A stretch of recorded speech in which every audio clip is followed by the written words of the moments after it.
ঢাকা ও জাহাঙ্গীরনগর বিশ্ববিদ্যালয়ে যা ঘটেছে তা দুঃখজনক। আইন নিজের হাতে তুলে না নিয়ে অপরাধীকে পুলিশে দেওয়ার আহ্বান জানিয়েছেন স্বরাষ্ট্র উপদেষ্টা মোহাম্মদ জাহাঙ্গীর আলম চৌধুরী। সকালে ডিএমপিতে এক মতবিনিময় সভা শেষে এই মন্তব্য করেন স্বরাষ্ট্র উপদেষ্টা। পুলিশ নয়, ছাত্র জনতা হত্যার ঘটনায় মামলা করছেন ভুক্তভোগীরাই। তবে মামলাগুলো যে প্রক্রিয়ায় হচ্ছে তা নিয়ে প্রশ্ন আছে।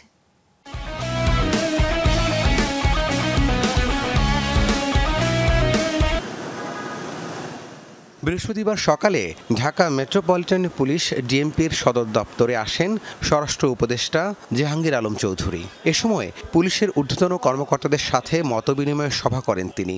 সভা শেষে সাংবাদিকদের সাথে কথাও বলেন তিনি। জনগণের একটা আশা, তারা যেন জনবান্ধব পুলিশ হতে পারে। জানান, এখন পুলিশ বাদী হয়ে মামলা দিচ্ছে না, ভুক্তভোগীরাই মামলা করছেন। এটা ইতিবাচক। কোনোভাবেই নিরীহ কেউ হেনস্থার শিকার না হয় সেদিকে লক্ষ্য রাখতে নির্দেশনা দেওয়া হয়েছে।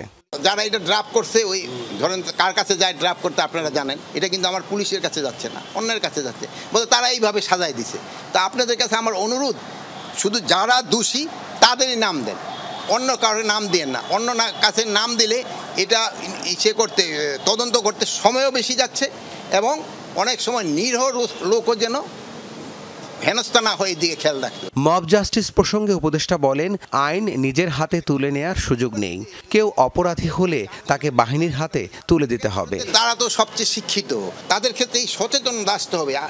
মানে হয় একজন অন্যায় করলে তারা আইনের হাতে সোপর্দ করেন, কিন্তু এই আইন তো আপনার হাতে তুলে নেওয়ার কারো কিন্তু অধিকার নেই। পুলিশের মনোবল বাড়াতে ও জনবান্ধব বাহিনী হিসেবে গড়ে তোলার চেষ্টা চলছে বলেও জানান স্বরাষ্ট্র উপদেষ্টা। পুরানো ফর্মে যেন পুলিশ যত তাড়াতাড়ি ফিরে যেতে পারে। রাব্বি সিদ্দিকী, যমুনা নিউজ, ঢাকা।